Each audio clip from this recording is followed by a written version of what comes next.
Great. Thank you for your attention. I'll try and not hold you up before lunch. I know there's a lot of hungry bellies here. Yeah, as Paul said, what a fantastic time to be in silver. And it gives me great pleasure to present to you a unique proposition, which is Sun Silver. Sun Silver is an upcoming IPO on the ASX. We're looking to lodge in the coming weeks with a view to listing in late May, early June. This is the disclaimer. Please read this at your leisure. What sets us apart is Sun Silver is underpinned by a globally significant silver resource in the Tier 1 jurisdiction of Nevada.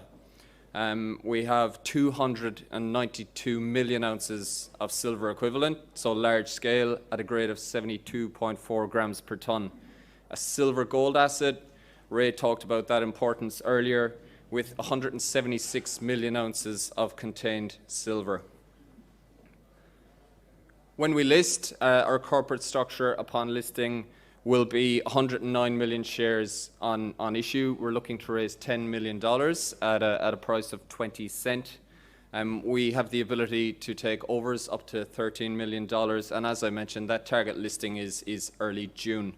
What you can see there as well is the stock will be extremely tightly held, with over 50% of the shares expected to be subject to escrow. We're in a great location. Nevada is a notable mining jurisdiction. 75% of the United States, silver and gold comes from Nevada. Geologically, we're in the Carlin Trend, which is a fantastic setting. And Nevada itself was voted #1 by the Fraser Institute in 2022. So look, we're surrounded by some notable names. You can see Barrick, you can see Kinross. Coeur Mining are in the area. They're operating their Rochester deposit at a grade of 12 grams per tonne. So it's a region that is notable for large-scale production at what could be perceived to be lower grades, but within this geological setting, they're actually very amenable to extraction. We're located about 85 kilometers from Elko, which is a large mining town, which will provide us everything we need to hit the ground running upon listing.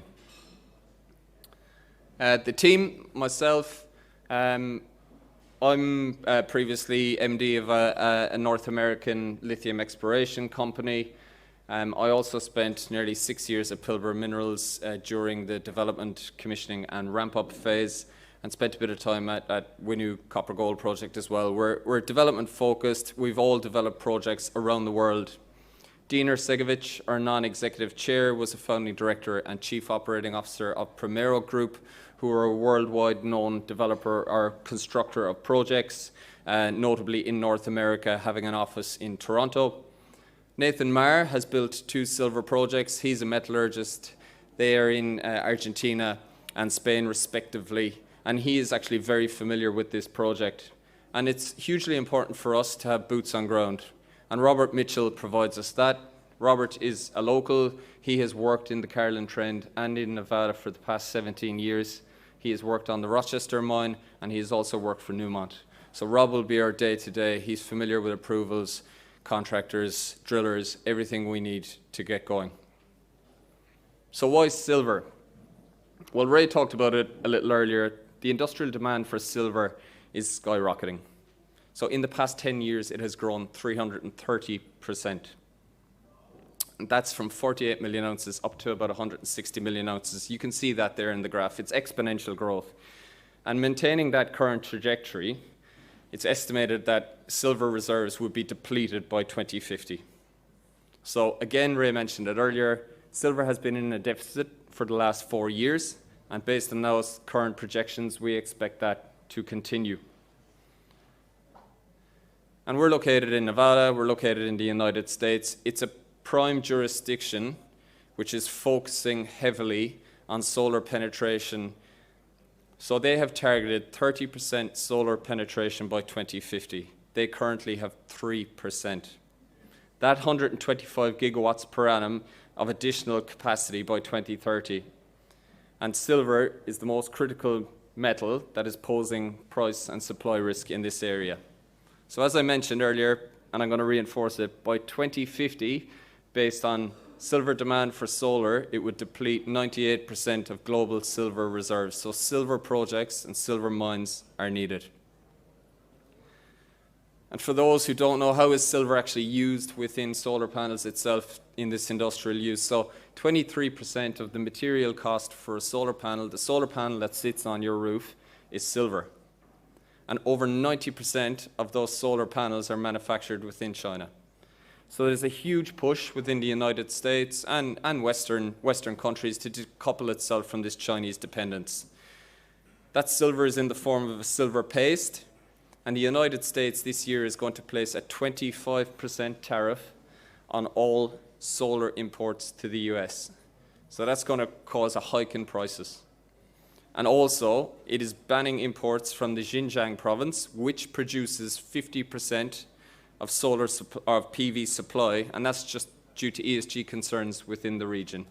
So the graph here, the bar chart here speaks volumes. The blue is the actual supply chain demand and area that China controls. So in order to decouple, as I said, projects are needed outside of China, and that's where Maverick Springs, our asset, is ideally placed. So the asset itself, it has significant exploration upside. There's been 200 holes drilled previously for 60,000 meters, but this only represents 20% of the property itself. It's open along strike and at depth, and there's undrilled magnetic anomalies that we are already looking at, and we will build into our targets for drilling once we get the project going. There's also multiple mineralized intercepts, Ray touched on this earlier, that sit outside the current resource, and I'll show you that resource in a second in a graphical fashion. So we're really excited about the ability to add ounces to this current resource. So what you see here, the yellow represents the 292 million ounces of silver equivalent, and that blue and those grades there in the Carlin trend, which are extremely impressive, of 130, 151 grams per ton, they all sit outside the current resource. So we're really excited to test those extents along that strike, drill more and understand how we can add more ounces to this resource.